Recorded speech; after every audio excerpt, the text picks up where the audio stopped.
Hey there, welcome to the Office Tuesday. It's Tuesday, March the 6th, 2018, year of our Lord, and we are in the season of Lent. And during the season of Lent, I'm showing you books that have been spiritual food for my faith journey, things that I've read either before seminary, during seminary, or even after seminary during my time as a pastor that have really nourished me and helped me along. And this book, this is a theology book.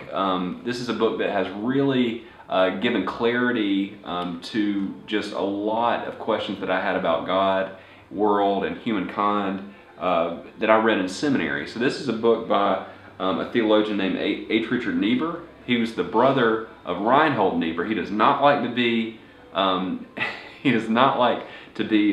held to being the brother of Reinhold Niebuhr, but there were two Niebuhrs. If you're thinking, does he mean Reinhold? No, this is H. Richard Niebuhr. This is his brother. He didn't write as much stuff, but I think he wrote better stuff. In seminary, I did a directed study, or it wasn't a directed study. It was like a focus class, like an elective on H. Richard Niebuhr, and we read the whole corpus of his work, which is pretty cool to do. And this book here in particular is the most significant theological book that I have read at all in all of my experience. And it's a book that I think that somebody who didn't really have a lot of the theological jargon, who isn't a seminary student or whatever, I think you could pick this up and read it. It's a little bit complicated, but it's definitely doable. And so the crux of this book looks at the way that God reveals God's self to the world.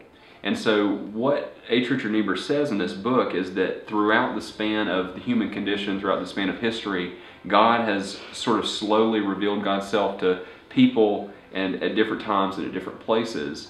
And we have to kind of both recognize that our perspective and our vision of God is limited, and also look both to the past and look, and anticipate other cultures, other social situations to see a fuller picture of who God is. So we sort of appreciate the past. We look cross-culturally at other people's experience with God to help us gain a full picture. So it's a really interesting way of looking at the way that we can have ecumenical dialogue, that we can look at other facets of the Christian tradition or even non-Christian religions, and the way that God is intersecting those places and those communities to gain a more full picture of who God is. And I would say that Niebuhr would stress the term more full, because we can't ever fully understand who God is. One of the things that really irks me, if there's ever anything that does in theological dialogue, is if somebody really feels like they know God so well that they're going to talk on God's behalf. And usually if somebody does that, they're going to say something mean. It's like, oh, God doesn't like polka dots, whatever, and it's like, how do you know God doesn't like polka dots? Like, oh, I know God. And I think that this is kind of a good grounding for this limited perspective that we have of God, and both our need to appreciate the tradition of the church and also to look at God and the way that others are experiencing God, so that we can more fully know.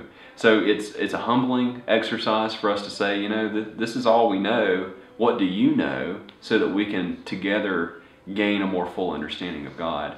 And that has really rooted my the way that I think about exchanging ideas with people, and also my sort of vantage point as a theologian to say, this is my experience, but I could be wrong, or I could be short-sighted. What do you know about God that I don't, that can help me know more about God? And I gained all that from this book. This is a really, really important book for me.